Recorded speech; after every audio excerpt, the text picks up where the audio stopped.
Technology has developed so much during the last 10 years, even more so in the last 2 or 3 years. Suddenly, all these technologies came out of nowhere, and software development has been at the very center of it. And here I include some of my own personal example, some of the apps, some of the technologies, some of the innovation that I personally use on a regular basis. Here I get Priceline for flight tickets, for hotels, eBay's, Amazon for buying cheaper textbooks, and App Store. I think everyone uses App Store these days. Food delivery, Postmates, Eat24, that kind of things, and Venmo for small payment settlements between friends on your social media accounts. And this, however, has one thing in common. It requires you to sign up, register, and make an account, or alternatively log in with your Facebook, with your social media accounts. Why? Because they want to know who you are. In other words, they require your privacy, your personal information in exchange for the ability to access and use their product. So let's define what privacy is. Privacy is a person's right to control the access to their own personal information. Any information about yourself, about someone, is a personal or private information about that one person. What it means is, to have a privacy means you have full control, or you have a power to tell or not to tell, to share or not to share. The issue with privacy nowadays is that way too much information have been made publicly available, and they are very easy to access with minimal efforts. Consider this one example of a girl that owns a diary. As a person with privacy, she would write anything on that diary and would be upset if anyone, even though they are her own parents, she would be very upset if her parents found anything on that diary. The thing is, way much more important information about most people are being accessed with minimal effort, and most of them are not for security purposes. And to make it even worse, no preventive measures has been taken to deal with this kind of situations.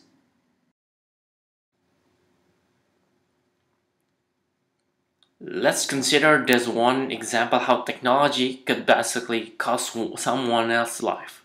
In 2012, Darren Rafi was 20 at that time. He was found to be using a webcam to spy on his roommate, and it caused his roommate to be committing suicide much later on.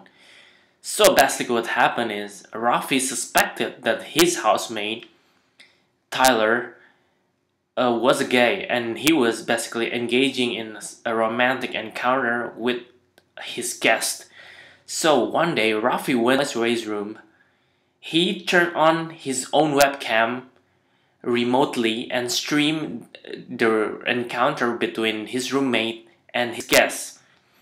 In addition to that, they also made other people aware through instant messages, from tweets they made, while Molly Way was also admitted herself that she kind of showed live streaming clip to some fellow residents. And 3 days later, Clemente was found jump to his death from George Washington Bridge. Jurors learned that Tyler checks Rafi's Twitter repeatedly prior to the suicide.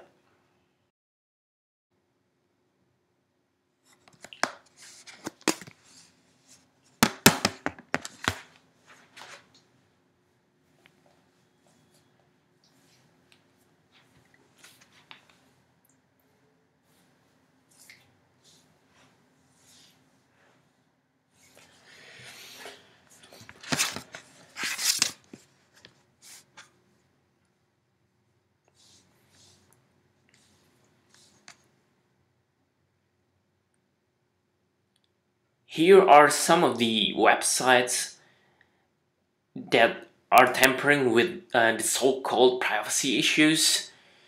One of them is one at the top is WikiLeaks. WikiLeaks supposed to be a place where whistleblowers post some documents revealing injustice and corporate wrongdoing, but apparently email hack from the Yahoo account could also be one of them.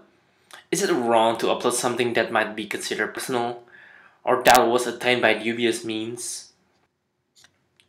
And then we have the social media franchises. Facebook, Twitter, Instagram, LinkedIn.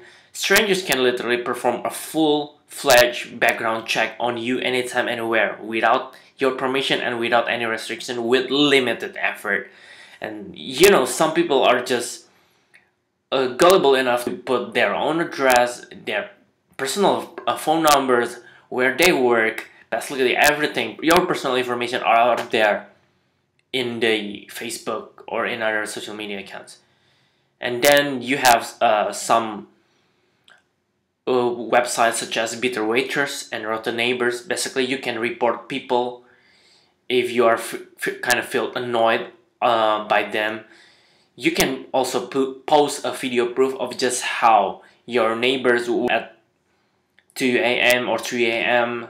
In the weekend, and this websites indicate precisely pinpoint where someone else house is located.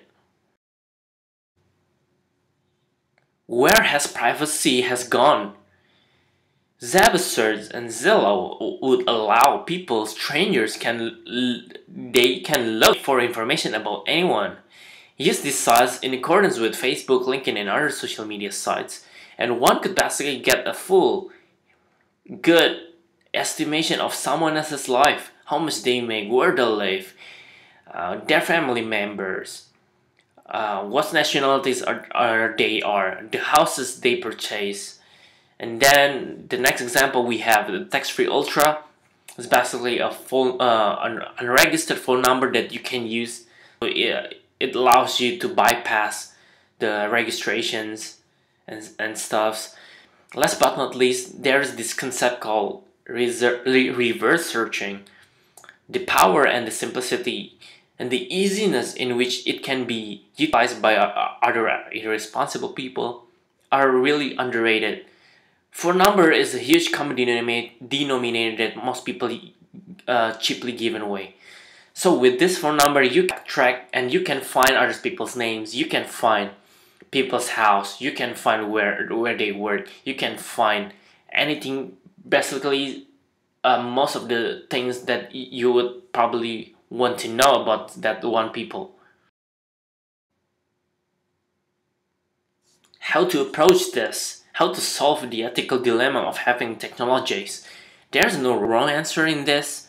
As much as anything in this world, it would always be some trade-off situation. There is a risk and there gotta be a return in every risk. Consider this site or application. A mobile spy, just as its name would suggest, these paid apps can give you the ability to install software on someone else's cell phone and basically give you any information you want.